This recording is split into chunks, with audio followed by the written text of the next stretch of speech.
Hi, I'm Will, and this is Josh. Hello.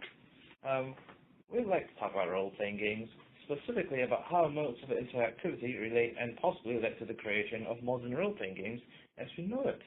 For this video, we'll be taking a broader definition of role-playing games, which would be a game where you play a role.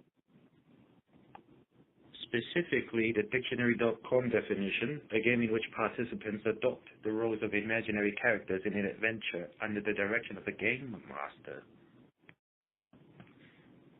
The games discussed may or may not include experience and leveling features, which one would usually expect from RPG elements.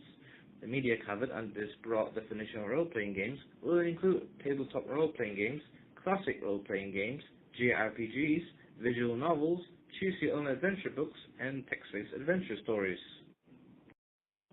This led to the creation of early DOS, meaning this operating system, games, and were characterized by being mostly an all-text interface featuring text on blue and black background.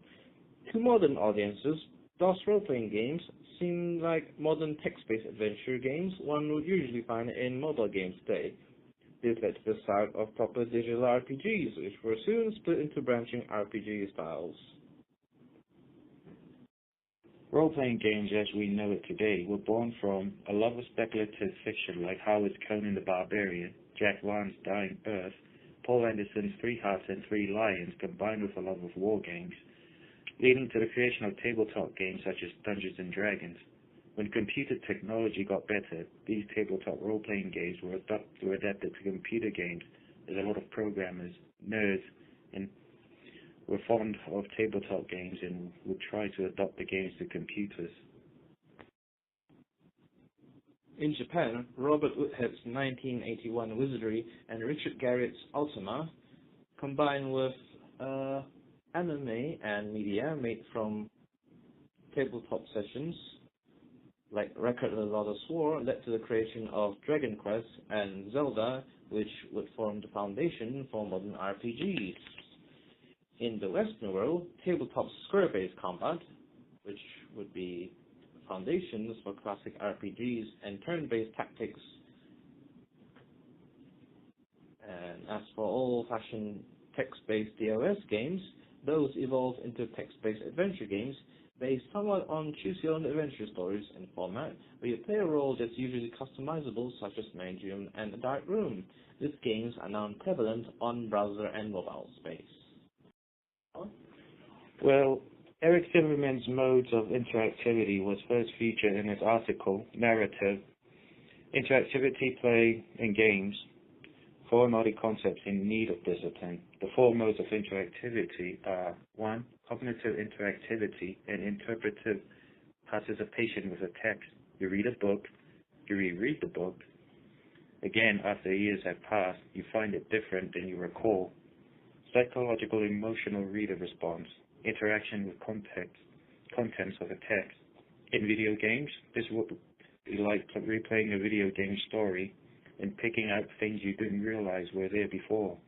Second, functional interactivity and utilitarian participation with a text. You feel the book, tactile feeling of the book, how big the book is, how thick the book is, how good looking the book is, how the book smells, function.